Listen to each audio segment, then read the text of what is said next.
tronche de truie. Je suis Thierry Éloi, maître de conférence de latin à l'Université de Perpignan-Galicia. Accessoirement, ce soir, je serai aussi le maître de cérémonie. Je serai donc 2 fois maître en latin bi. Vous serez donc heureux d'apprendre que je serai bi.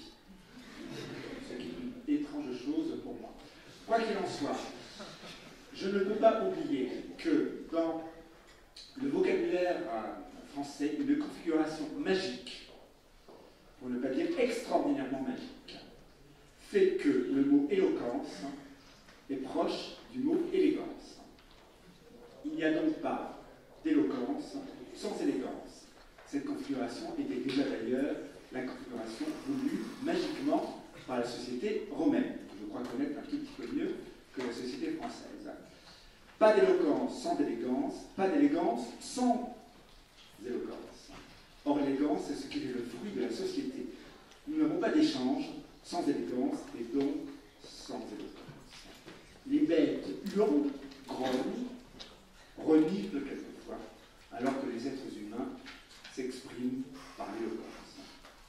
Vous allez entendre ce soir les candidats qui nous regardent avec effarement au premier rang. Je remercie ainsi que le pouvoir présent, je remercie surtout les membres du jury que je vais me permettre de vous présenter, à commencer par le président qui est, je lis les noms parce que je crois que je sais lire quelquefois, donc monsieur Philippe Laflaquière, qui est procureur de la République adjoint. Je n'ai pas payé mes impôts, monsieur le procureur, donc je me cache. À côté de vous, une de mes collègues, Mme Jacqueline Amiel-Donat, qui est bien connue de nos étudiants de droit, qui est donc non contente d'être enseignante de droit, est aussi brillante avocate, et tonique avocate.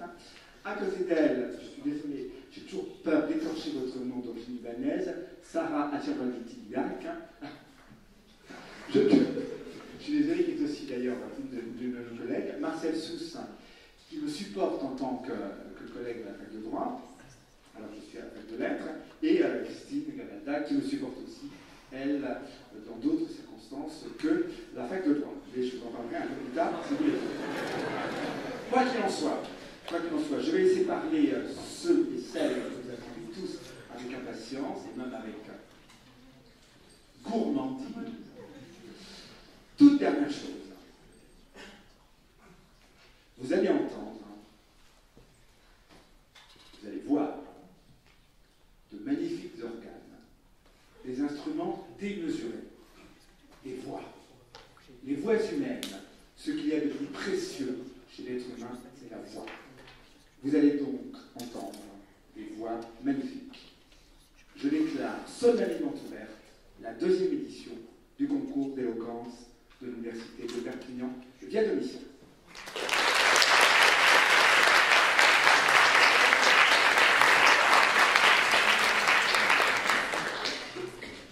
Pour les licences 1, je serai impitoyable sur la durée de mon intervention.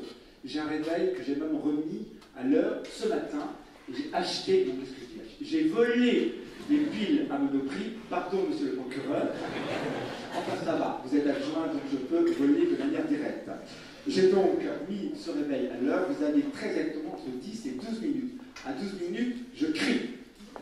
Ça veut dire que c'est fini.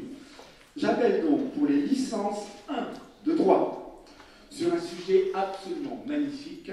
L'herbe est-elle plus verte dans le champ du voisin? Nous allons donc tous ensemble bruter.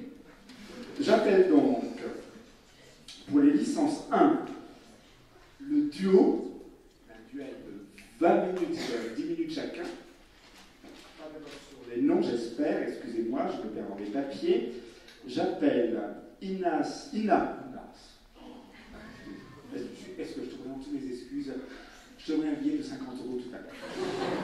Faux, bien évidemment, pardon, monsieur le professeur. Ina Cherbich, face à Lucas Lafitte qui va plaider le contre, c'est-à-dire que Ina plaidera le pour.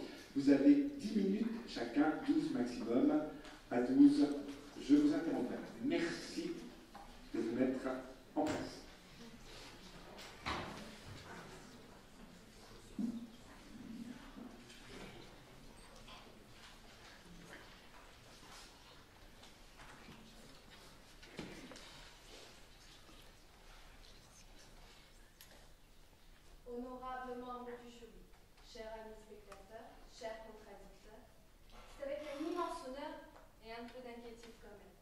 que j'ai le plaisir de pouvoir ouvrir ce concours éloquent.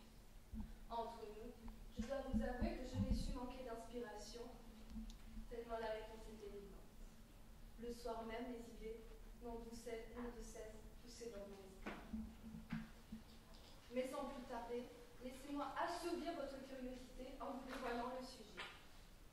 L'herbe est-elle plus verte dans le champ du monde? L'erreur qu'il ne faudrait commettre serait de démentir cette expression en la critiquant sur son sens propre, sur sa couleur. Serait-elle une critique aussi simple, aussi bateau, par une interprétation littérale, montre une vision peu élargie de la personne. Je ne souhaite donc à quiconque, ni même à mon cher contradicteur, de se prêter à ce genre d'interprétation dévalorisante. C'est donc par une affirmation certaine que je clame haut et fort, oui, oui, l'herbe est plus verte dans le champ du voisin. Et cela est certain depuis des siècles. La question ne devrait même plus se poser, tant la réponse est évidente.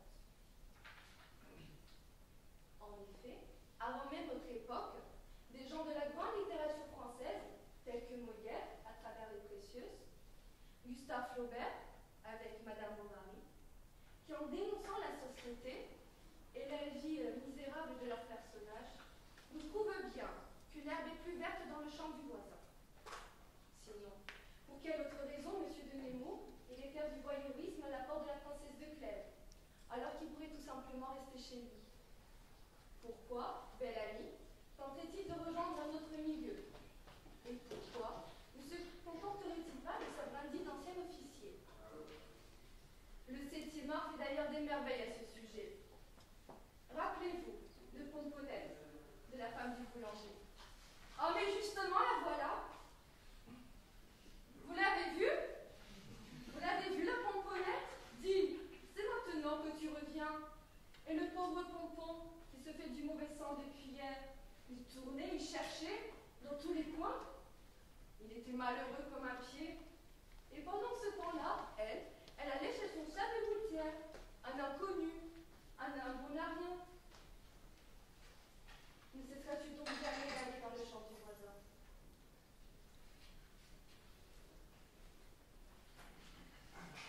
Bien évidemment, le chant ne donne pas uniquement une vision littéraire ou cinématographique, excusez-moi. En effet, Bob Marley, il aurait une vision bien différente d'un chant vert, si vous voyez ce que je veux dire. Prenons tout simplement l'exemple du droit, car rappelons-le, à la base, le droit, il est censé protéger la propriété. Or, pourquoi le faire si l'herbe n'est clairement pas plus enviable dans le champ du voisin? D'où les barrières autour des champs, d'où le regard méprisant des vaches lorsque vous aventurez un peu trop près de leur enclos. Ah, vous pensez qu'elle venait à vous seulement pour la nourriture? Je sais bien que vérité n'est pas simple à entendre, mais il fallait que je vous le dise. Si l'herbe du voisin ne nous attirait pas, on se contenterait que de la nôtre. Après tout, pourquoi aller chercher ailleurs si le meilleur est chez soi? Mais l'homme est invraisemblablement une espèce qui a besoin d'avancer, d'être motivée, qui a besoin d'être ambitieuse pour chaque jour dans sa vie, faire de mieux pour avoir ce qu'elle n'a pas ou celui qu'elle n'a pas. Tout simplement pour donner un sens à sa vie, pour s'apercevoir de ses erreurs, pour les corriger, afin d'entendre un meilleur dans sa vie. De plus, si l'herbe n'avait pas été plus verte dans le champ du voisin, jamais nous n'aurions découvert l'Amérique. Car à quoi bon naviguer en des lieux inconnus où la mort vous guette à chaque instant?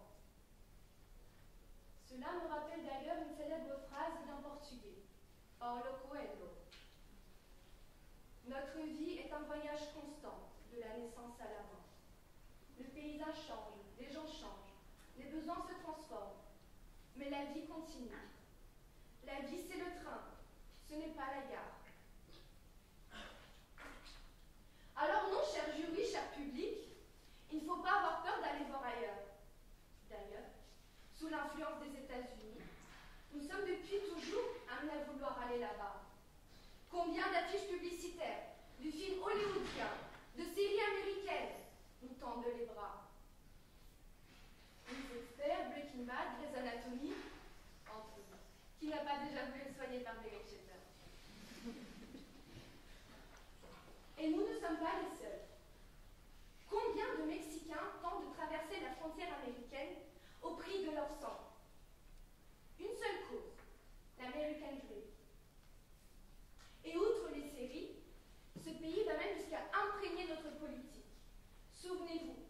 l'ancien président Nicolas Sarkozy, qui était considéré comme pro-américain. Ainsi, regarder le champ du voisin constitue aussi un exemple de réussite, de partage, un rêve que dès le saut du lit, nous faisons tout pour l'accomplir. Alors rien que pour cela, nous pouvons remercier notre voisin, utilisant le nom du Rasta, d'avoir un champ clairement plus vert que le nôtre.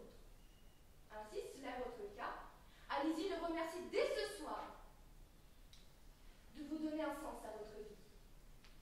Même si tous vos invités sont émerveillés par son champ et non pas par vos tomates qui poussent tant bien que mal au fond du jardin. Oh déjà, si seulement je peux vous donner tous les arguments, malheureusement il y en a de trop. Le choix était difficile. Cependant, je voudrais partager avec vous un certain étonnement. Pourquoi allons-nous au restaurant, alors que nous pourrions se faire à manger à la maison? Vous me direz, c'est parce que vous ne sentez pas de cuisiner en rentrant du travail. Mais nous savons tous les deux, c'est parce que vous êtes plutôt nuls en cuisine et que pour vous, un Chinois sera toujours un habitant de la terre du milieu. Pourtant, au restaurant, on nous met de l'herbe partout pour décorer de l'assiette. Du romarin, de la ciboulette. Alors, pourquoi le restaurant? Parce que lorsque l'on regarde ce beau champ, nous faisons tout pour transgresser la barrière qui nous sépare de lui, afin d'atteindre un meilleur. Et il s'agit de la même barrière que bon nombre de Berlinois de l'Est tentèrent de traverser pour aller à l'Ouest jusqu'en 1989. Et cela ne se fait pas sans raison, car comme vous le savez, il n'y a pas de fumée sans feu. De ce fait, si l'herbe du champ d'à côté ne peut représenter qu'une jalousie temporelle quant à ce que nous possédons, elle peut aussi être un idéal, un échappatoire, excusez-moi, qui pourrait remettre notre vie en jeu afin de l'atteindre. Cela ne rappelle donc pas un conte pour enfants. Souvenez-vous de la chef de M. Seguin, Blanquette pour les intimes. Certes, elle n'a pas fini accompagnée de pommes de terre, mais son destin n'en fut pas moins tragique. Attachée, elle rêvait de l'herbe qui se trouvait au-delà. Et elle n'hésita pas à transgresser sa propriété, mais même si elle savait les risques qu'elle pourrait encourir, afin d'atteindre ce champ, cette belle montagne. Outre les contes, les vaches, les Mexicains ou les tomates, trouver que l'herbe est plus verte ailleurs est un fait inhérent à la psychologie humaine, parce que nous nous remettons toujours et sans cesse en question. Est-elle plus jolie? Pourquoi lui et pas moi?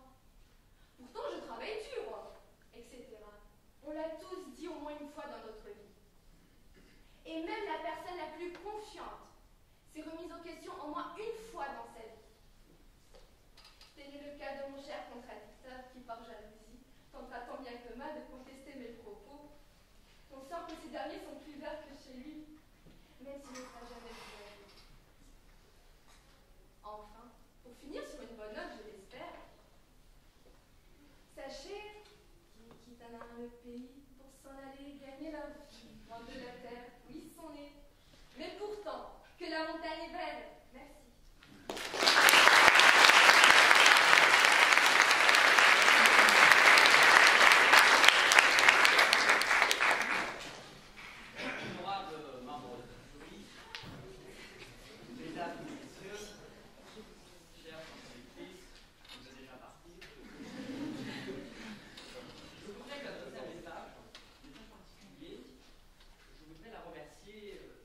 d'avoir aidé l'idée très répandue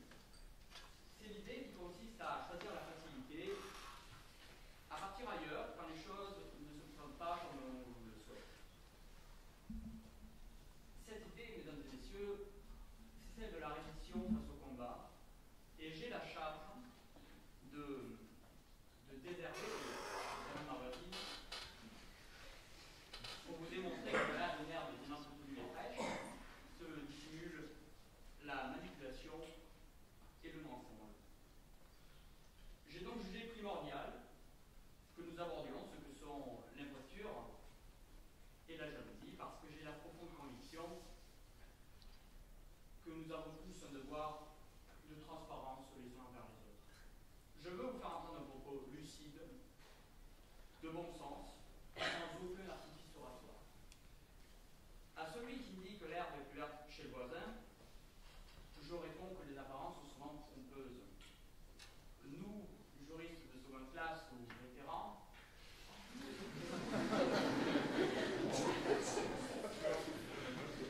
nous avons la responsabilité d'analyser ces questions avec le plus grand pragmatisme. C'est l'imposture qui consiste délibérément à cacher sa nature, à rendre un rêve faux par le biais de la manipulation. Nous ne reconnaissons là aucune des valeurs éthiques que nous partageons. Je vous invite donc, honorablement du jury, mesdames et messieurs, chers amis, à ne pas céder un seul instant et à faire bloc face à ceux qui nous diront que c'est mieux ailleurs alors que nous sommes bien ici. À celui qui me dit que l'herbe est plus verte chez le voisin, je réponds arrosez la vôtre. Mes chers amis, j'ai la conviction que nous n'avons pas le droit d'être jaloux de ce qui se fait ailleurs, mais que nous avons le devoir de faire mieux. Si vous pensez que l'herbe est plus riche chez le voisin, n'oubliez pas que vous avez la meilleure terre. Certes, peut-être bien que sur les apparences, sur la forme, d'autres sont plus compétitifs, mais nos compétences, notre travail et notre lucidité forment un fond inégalable. Et c'est en ce sens que mon propos va. La forme ne conditionne pas le fond, tandis que le fond conditionne la forme.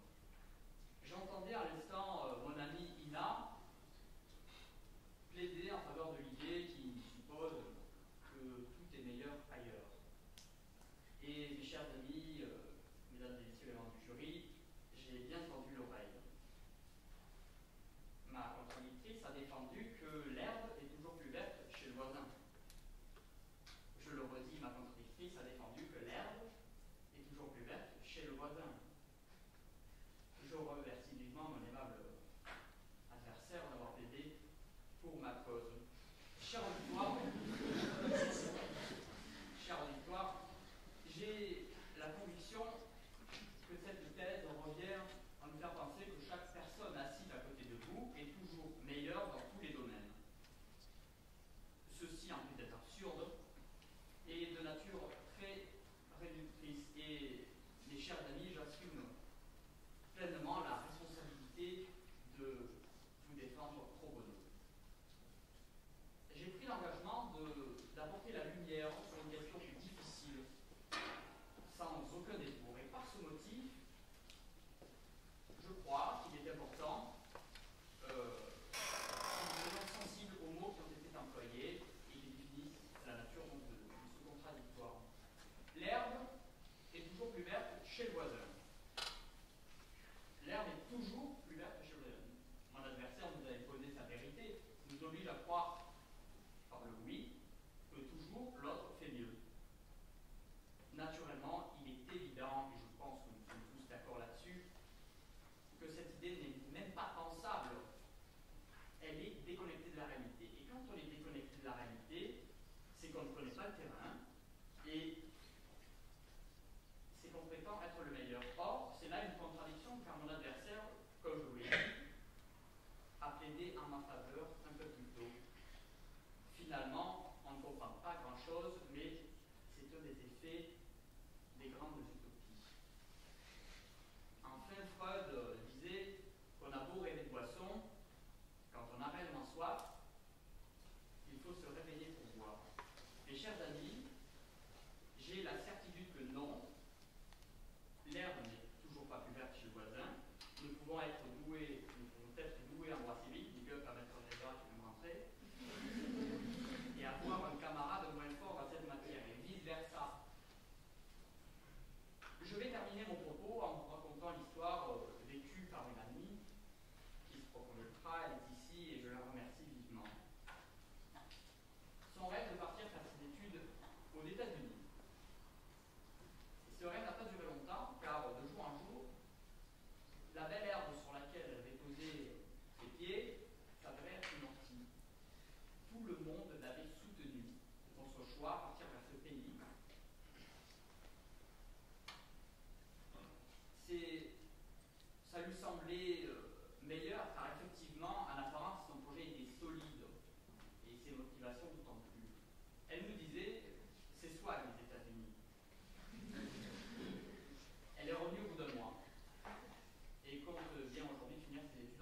chers amis, tout ceci pour vous dire de garder une certaine distance